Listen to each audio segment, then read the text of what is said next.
What's going on, guys? Welcome to B&T's Radical Reptiles. Today, it's all about the feeders. Stay tuned. Here we go.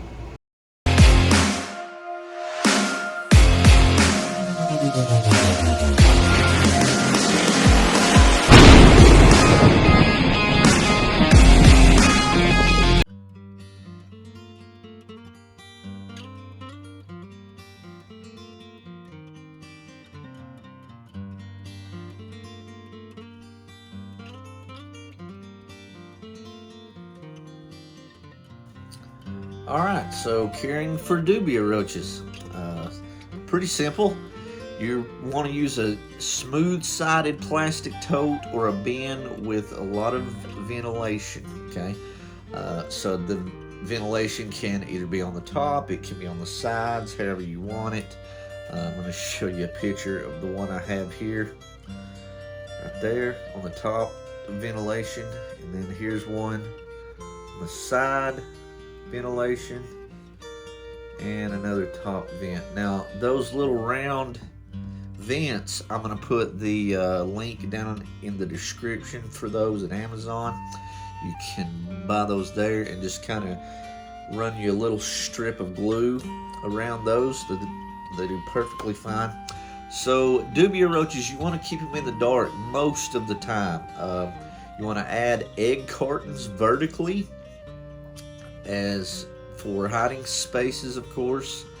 The ideal temperature for breeding is between 85 to 95 degrees Fahrenheit, so that's 29 to 35 degrees Celsius if you're a Celsius person.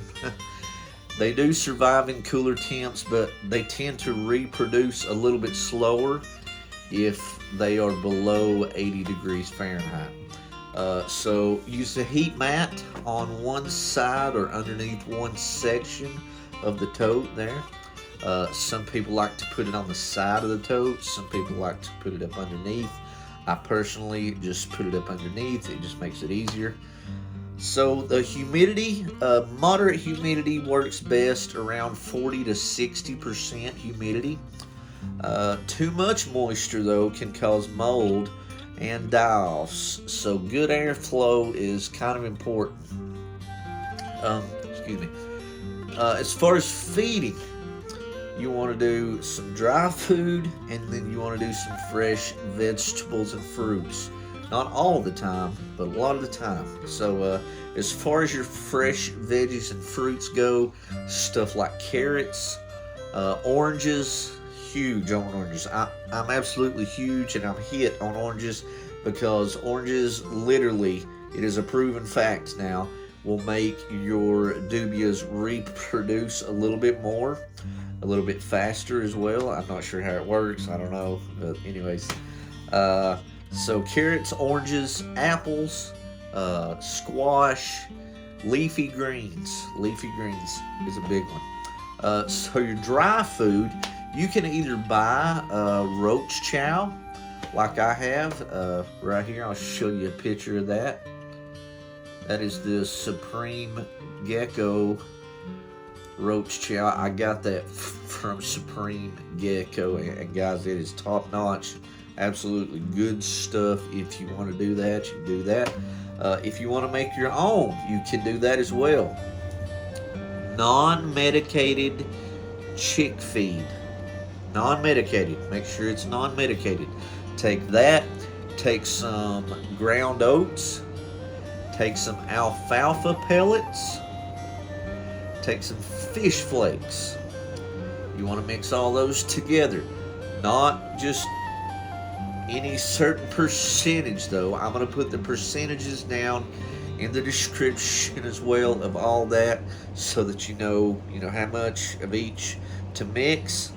Avoid any moldy food, overly wet conditions. You just want to avoid that altogether. And you want to avoid like stuff like onions and really heavily processed foods. You want to definitely avoid all that. As far as water, use water crystals. Let me show you real fast. Slide down the camera here. I use these right here. I bought these at Lowe's. Just this little bag here. was like $6. They drink these. You pour them in like a jug like this. You pour like this much of those crystals in this jug, it literally fills this jug up. Like, they're awesome. So we got water crystals, and you're also getting water from the moisture of the rich vegetables that you're putting in there. Do not, please, I beg you, do not put an open dish of water in that container. You will drown your roaches. I don't care how big they are, I don't care how small they are, they will drown in that water. Cleaning. I cannot say this enough. You're dealing with roaches here. So cleaning. Remove the dead roaches and old food weekly. I'm not saying clean the roaches like every single week, but if you have like thousands upon thousands of roaches, you might want to consider that like once every 2 weeks. You know what I'm saying? So a full clean out though every 1 to 3 months, depending on the colony size. If you have a colony of like, let's say 25 to 30 roaches, you're gonna do like every 3 months would be fine. Sorting. As far as sorting goes, you can buy these right here. I'm gonna put a picture up and a link in the description as well of these bucket sifters. They work absolutely great for dubia roaches and mealworms. Great for mealworms. Breeding tips. Keep warm consistently. That heating pad, get you a thermostat. Put that heating pad on a thermostat and keep that consistency of that heat all the time. 24 hours, 7 days a week, keep it on. Don't turn it off. Of course, the females will give live birth. They don't lay eggs, so that's a plus.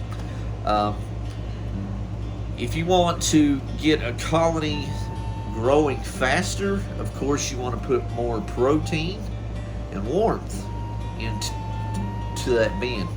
So as far as, yes, I am using notes over here because I'm an old man. I don't remember all this stuff anymore. Anyways, so lifespan of these guys is adults live, I want to say roughly around 1 to 2 years, and that's 2 years is kind of pushing it. So nymphs, which are the smaller bugs, of course, mature in several months, and that's kind of depending on the heating and the feeding. All of that has kind of got to be on point.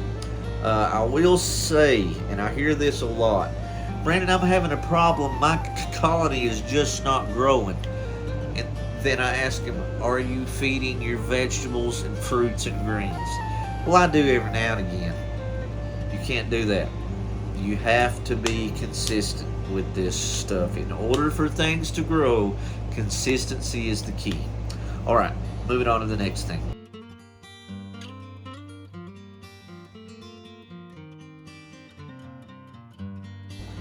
All right, so info on the Madagascar hitching cockroaches. Are these a feeder? Some people feed them. I personally am not feeding them yet.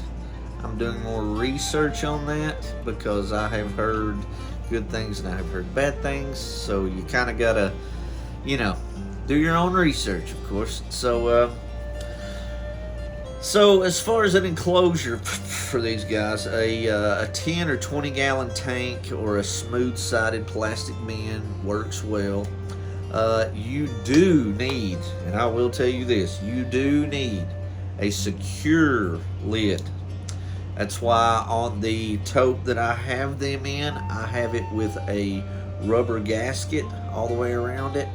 And the vents that I showed you earlier that I have, that are the 2-inch ones, I have those super glued all the way around it so there's no escaping, because I promise you these babies will escape if you put them in like a 10-gallon tank with a screen covered lid. Yeah, bye babies. It's good to see you. I'll see you in my house later. Yeah.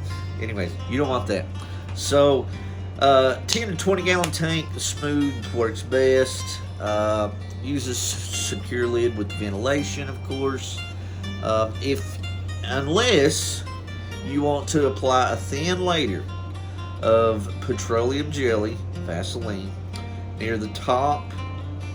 If that is a concern, you can do that all the way around the top lid, rim, I guess you would say.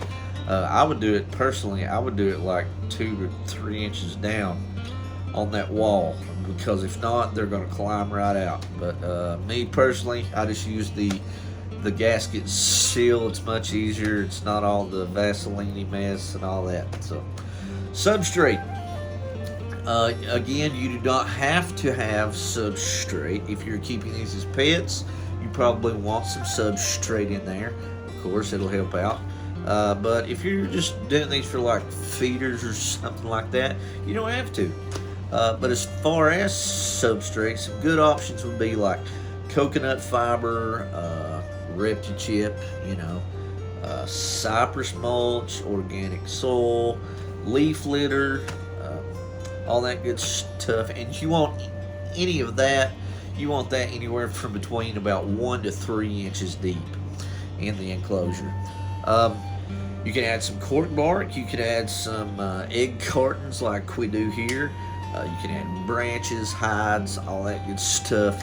Temperature range. Ideal range is anywhere between 75 and 90 degrees Fahrenheit. Again, that is 24 to 32 degrees Celsius. They do become sluggish though if it's anywhere below 70.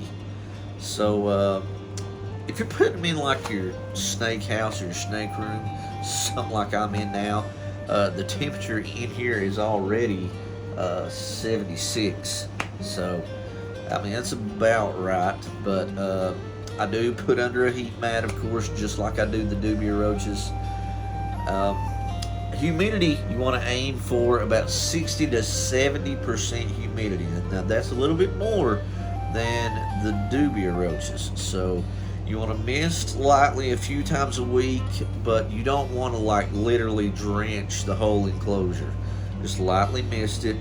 They have some nice little moisture in there, and that'll get the humidity in the tank or the enclosure up. They do eat a wide range of foods, such as, mostly like the dubia roaches, carrots, apples, banana, romaine lettuce, squash, sweet potato. As far as dry foods now, you can do cat or dog kibble. I personally, I'm not highly against it or nothing like that, but I just don't do it, guys. I'm sorry, I just don't.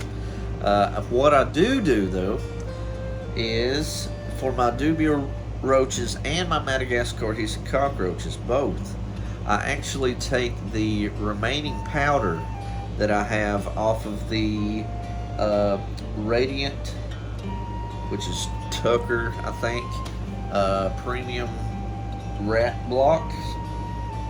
They're called rodent nuggets on the bag, whatever you want to call them. Anyways, I take that and mix it in with my dubia chow, and that helps out a lot. So that's a good idea. So you can do that. You can do the fish flakes. You can do actual roach chow, like I showed you earlier, that I got from Supreme Geckos. Again, Wally's an awesome guy. Go hit him up. He will hook you up with some incredible stuff, and he will answer any questions that you have. Great guy. And you can also do oats. They love oats. You don't have to like personally grind them up or nothing like that if you don't want to. For the nymphs, if you wanted to, you probably could, just because it's going to be a little bit easier for them to eat, of course. Providing calcium and protein. So you want, and that's for your breeding colonies. You definitely want to provide just a little bit of calcium. Again, you want to avoid any moldy foods, any heavily salted or greasy foods. Just don't even do it. Water, again, use the water crystals. You can do a shallow dish with like pebbles and the water like slightly, and I do mean slightly, raised over the pebbles, so the animals won't drown or nothing like that. And again, you are getting the moisture from the fruits and vegetables, yes, but that's just not quite enough, guys. So go ahead and get you some of the water crystals or something like that. Those work great. I've used them for years. They're awesome. Cleaning, of course, you want to do spot cleaning weekly. If you have a substrate, I would replace it every few months. Remove any moldy food promptly, of course. Behavior. These guys are a little different. Behavior. Males hiss a lot more often. Imagine that. We're grumpy. Anyways. And have larger horns on the thorax, which means on the head. We're not talking like big long horns or nothing like that, guys. Come on. They are social and usually do very well in groups. The hiss is produced by forcing air through breathing openings. That's right behind their heads is where that is. Females, of course, give live birth. The gestation of these guys is roughly around 2 months. Now, I will say from the Madagascar hissing cockroaches versus the dubias. Dubias are going to grow a lot faster than the Madagascar hissing cockroach. I'm not sure why, but of course the Madagascar hissing cockroach is a lot more bigger than the dubia, so I'm guessing that has a lot to do with that. So the babies, or the nymphs as they call them, stay pale briefly after molting. I'm not sure why that is, but they do. The lifespan is typically between 2 to 5 years with good care. A bug living for 5 years, that's pretty good.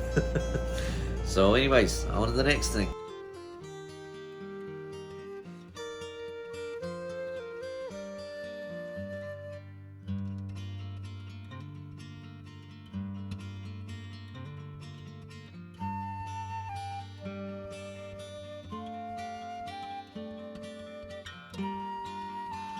All right, now all about African soft-furred rats. So we used to have just regular rats here until we got rid of the blood pythons and the Burmese pythons and the boas, because those were the ones that were, eating just normal rats. And now that I have all the ball pythons and nothing bigger than that, they're just eating the ASFs, which is great because there's so much less of a smell. They're so much easier to take care of, all that good stuff. So anyways, as far as housing these guys, I cannot say this enough. Please put them in secure housing. They will chew out of a lot of things. Those homemade racks that y'all have them in, I'm sure that they've chewed out of a couple of those black concrete bins, haven't they? They're not concrete, they're actually black, plastic bins. Everybody knows what I'm referring to. But yes, I have heard of them chewing out of those. I do have them though in lab rat cages, I have had no issues at all with chewing whatsoever in those. I also keep them in aquariums as well, have no issues there, as long as you use a glass water bottle, of course, because they will chew through a plastic water bottle in a heartbeat. They're chewers, that's what they do. They are very, very agile animals and can squeeze just about through any little crevice that you have. So make sure that they have good, secure housing. A minimum for like a small group is around, let's see, 20 gallons of floor space. They're best kept in same-sex groups if you're not planning on breeding them, of course. Or established breeding colonies. As far as the bedding goes, you can use aspen bedding, you can use paper bedding, you can use hemp bedding, you can use, I wouldn't use cedar. I use Queen Easy Sift pine shavings, and that's because it doesn't have that strong aromatic oil off of the pine or nothing like that, and it works totally fine. They're great on that. Let's see, the temperature and humidity you want to keep around 72 to 82 degrees Fahrenheit, which is 22 to 28 degrees Celsius. Avoid cold drafts and damp conditions with these guys. If you come in and you see that one of their water bottles, the end came off and that whole enclosure is just drenched, change it out. Don't leave all that mess in there. Your rats are going to die. Okay? Just don't do it. So the diet, what we use here, okay, this is just what I use. I used to use Missouri 6F rodent block until basically everybody around me quit carrying it. So now, and then I used Calm block. Everybody quit carrying that around me. So now I have to use, it's called Radiant Premium Nuggets. I get that from the co-op in a 50-pound bag. So they eat that, and that is like their basic staple. And then we will also do a 17% dehydrated alfalfa pellets. We do just about maybe a half a cup of those a week. And that's to help with the fiber and all that good stuff in their bodies.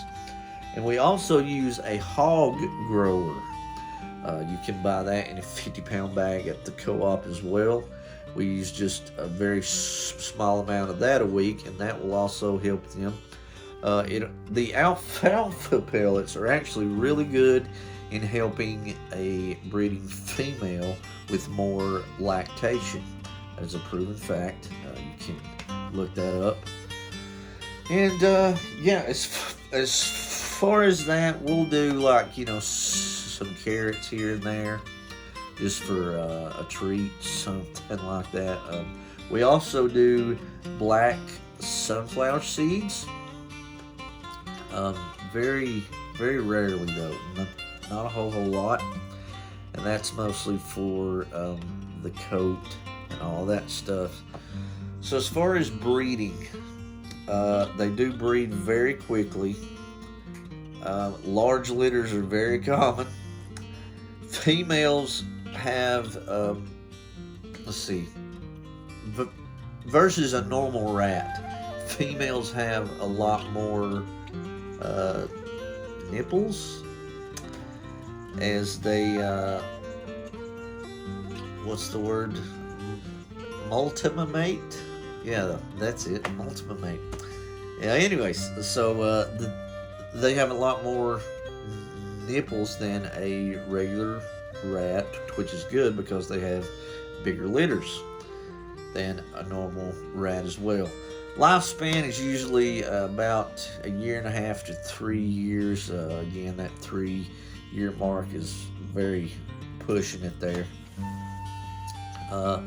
There is some health concerns with these guys, just like with any animal. You're going to get your respiratory infections. Sometimes you're going to have cancerous lymph nodes. Sometimes you might even have mites, and that could be from the bedding that you brought in. That could be from a new colony that you went and purchased. Any of that. And again, if you're not careful, that will spread over into your animals, and then you're in big trouble. So watch those mites. Obesity from fatty diets. You got to watch that, guys. You got to watch their intake, just like any other animal. You can't just keep, feeding and feeding and feeding until they're just a big balloon. You just can't do that, because all that fat on that animal is going into your reptile that you are feeding. You don't want that. You want a good, healthy animal to be eaten by your animal. Your healthy snake. There we go. Anyways, and again, you're going to have, some injuries from fights here and there, but that's it's common. I mean, they're rodents. But anyways, guys, on to the next thing. Alright guys, so here we go. We're going to add some more zebra isopods to our culture here. You can see them hiding up in there. Hopefully you can see that on camera. And yes, I do have a snake skin in there because they do eat those as well. So here's the new culture. Supposed to be, I think, 25 in here. It looks like this has got some sphagnum moss, so I'm going to go ahead and just pour that right off into there. I'm sure it's got springtails in it as well. That is A-OK.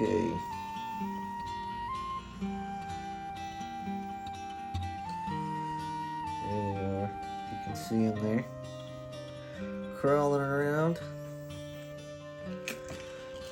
Super, super cool. Now, we're going to open up some more. Here we go. Stay tuned.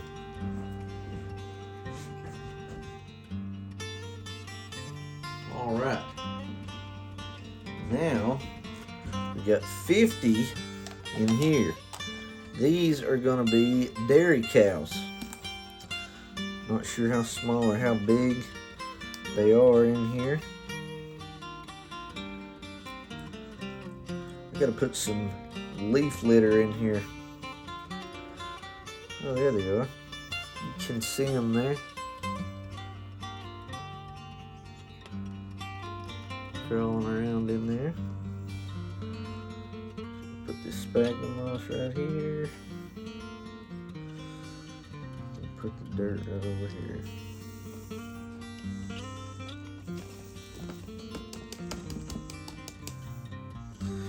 Good deal. There's supposed to be 50 of those guys in here. So that's cool. More isopods.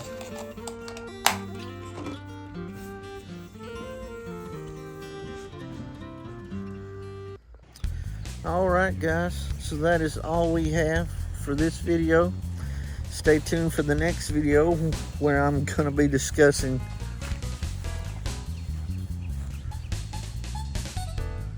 oh, you waiting on me to tell you? Psych.